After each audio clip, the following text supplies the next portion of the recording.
working for You him. know, you mentioned golf, but one thing you didn't mention was baseball.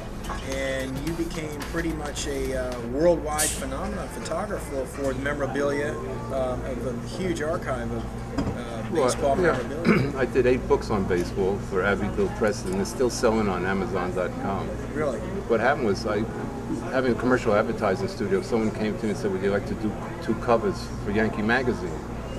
And I said, sure. And they brought me 6 or 7 uniforms of the retired numbers of, Lou Gehrig, and Mickey Mantle was retired at that time, and a couple other people, Babe Ruth.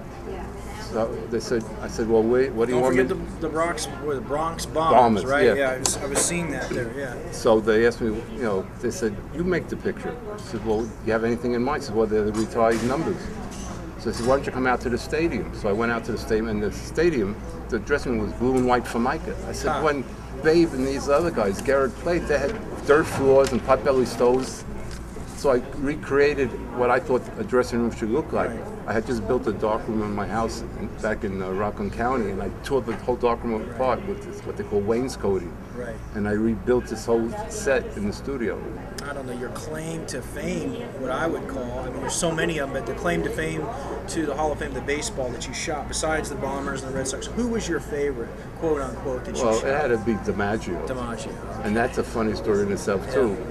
I arranged with him to, do this. I had done a couple of things with Mickey Mantle. Okay. And I sent them to Joe and said, I would love to do something with you. Mr. DiMaggio at that point in time, because I didn't know him. And he agreed to do it. And I had the whole still life set up in the studio. And he calls and says, would you mind if I came by to see the setup? So what am I going to say no to Joe DiMaggio? I couldn't believe it.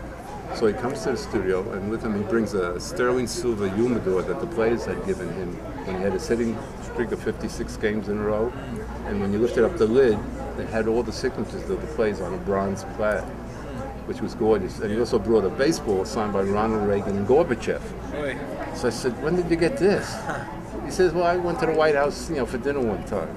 I said, you haven't played ball in 50 years and you get invited to dinner? I said, you haven't done anything in 50 years. He said, don't be a wise guy. And then he says, where do I sit? And then I realized he wants to be in the shot. I hadn't planned it that way. So I was real cool about it, other than sweating, being a nervous wreck.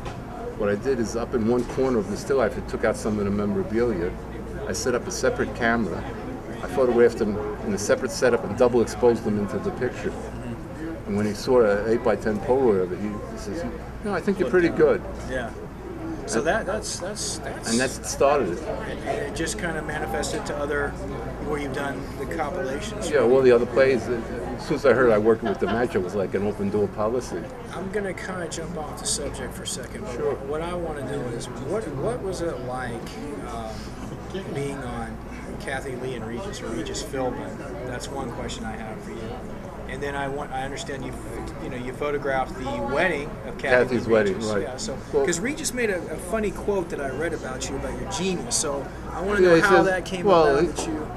He started seeing some of my work, and he said, Spindel's a little eccentric, but you got to put up with someone like that when you're a genius. And I think I saw you on one of those shows, actually. Yeah. Because before he went national, like with everything I do, I'm always trying to network, and I approached him to, a friend of mine, Marty Allen, the comedian, was going to be on a show, and I asked if I could come by and take pictures.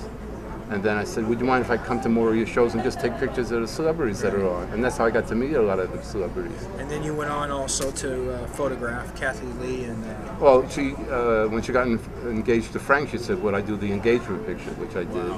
And then she says, would you consider doing my wedding? Because I don't want a wedding photographer. I want someone that's different. And I was the exclusive photographer. I can still remember the paparazzi begging me, for copies of the pictures, but I wouldn't give it to them. What was it like doing the 11th annual Silver Spur Awards that you just did in, I think, Burbank, the Cowboy Awards? What was that like? That's something also, what happened was, here in Anthem, there's a place called Pioneer Living Village. Sure. And I went there for a Western festival, and there was a magazine called True West there, and the guy was telling me about the Silver Spur Awards. So I called up to find out about it, and I said, could I donate some of my photographs in memory of my friend Chuck Connors, who had won one of these awards?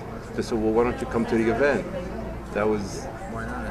And I went to the first event, and then they called me for the second event, and I got to meet Hugh O'Brien and Robert Fuller and Ty Hardin, all the Cowboys I used to watch on TV, and now I've become friends with them. I switched from baseball to Western stars. Peter Brown I also met, who lives here in Arizona. Yeah, there's quite a few Cowboy celebrities that live here, actually. It's very, very good. And I get paid to do my hobby, so what more could you want? Not a bad thing, that's for sure, when you get paid to do what you love. Well, my wife and I, we got to meet Katharine Hepburn, and I have handwritten over 30 letters from Katharine Hepburn. After I met her, we became pen pals. And I would always bug her. I would say, I want to, at some point do a portrait of her, because I've done so many other celebrities. And she really didn't want to pose for a portrait. And I can remember when we went to her house, I brought a movie poster on Golden Pond. Really? I figured maybe she'd autograph that at least. And what's really funny is the secretary says, Miss Hepburn does not autograph anything. And Hepburn says, excuse me, I have a mouth, I can talk. She says, for Mr. Spindel, I will autograph it. And she did. And the funniest part was she said to me, do you plan on sending this to Hank and Fonda? I said, absolutely. She said, well, here's what you got to do. Henry's a funny man. I said, if you say so. I hadn't met him. She said, you have to get another poster. That's my Brooklynese poster.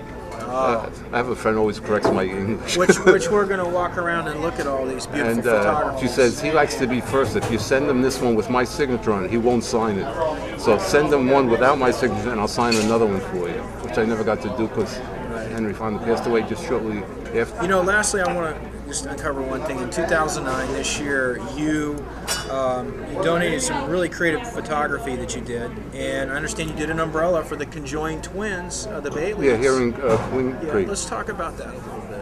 It's funny how that came about. A friend of mine asked me. I think it's Emma and Taylor Bailey. Right. Conjoined here in Queen Creek, right? A friend of mine, Marshall and Paul D'Alessandro, who lived near me back in New York, said they were going to move to Arizona, which they did. 2 years after I did, and they called and said they want to come and visit me. They ended up living 10 minutes from where I live. Wow. But they had tickets to come to the Broadway Palm Dinner Theater. And they said, you take the tickets and go because I have to go to New York for a back surgery. He says, the only deal is you have to take my mother-in-law, which was fine because we knew the mother-in-law. Sure. And when I was here, I saw an art show and I asked what was involved to get a show, which is now up. And they asked me would I consider donating my service to photograph, quote, a few umbrellas that are autographed by celebrities for this fundraiser. It turned out to be over 150 by the time I was done. But what I did is I photographed each umbrella, and then I photographed the signature, and then I found the picture of the celebrity on the internet and created a mini collage for each one of these. So I ended up, and then I created Can that be purchased anywhere now, or is that Well, they're in the process of putting this together, produced, because what I ended up doing is taking all the collages of it and created one major big poster. At some point, it's hanging I'd up. to see that. It's hanging up here in the theater. Yeah. So they have a printer. And I understand that you auctioned it also for charity. Yeah. One of the umbrellas was signed by Hugh Jackman, and it sold for $1,000, which is amazing. Yeah. Because the funds they're raising. He was here actually, I think, a couple weeks ago at his premiere. So and Debbie Reynolds ended up coming here. And she had a great show. Yeah. She had the funniest line. She was talking about her first husband, Eddie Fisher. Sure. And she mentioned he was writing a book. She said, I didn't even know he could read. And then she came out with a real funny one. She's going to get married for the third time, and she's thinking of marrying Burt Reynolds. And everyone said, Burt Reynolds? She says, yeah, I won't have to change my last name, and we can trade wigs. Yeah. That is your business card. And then, of course, when you see on the back, he's got the other things there. But it's funny because if you look at it, it says, don't rack your brains. I mean, and that would be called what you call... a rebus. A rebus. It's using visual images to represent words or syllables. Right. I ended up selling this photograph to the company I bought the brains from. That's a funny story. Is that right? So well, they're actually guys' real brains, if you couldn't see that. No, they're actually plaster Paris brains. Yeah, but the company I bought them from, when I initially called up and told them I wanted to paint them to look like pooples, the receptionist hung up on me. I finally got the owner of the company. It's called Anatomical Chart Company. They make all these charts you see in the doctor's office of the inner ear and everything. And he ended up wanting to see the finished photograph, and he ended up buying over 50,000 posters of it. And your calling card is what made you famous, the Rebuses. Well, let's, I guess we could take a walk and let's go around and look at some beautiful artwork. Okay.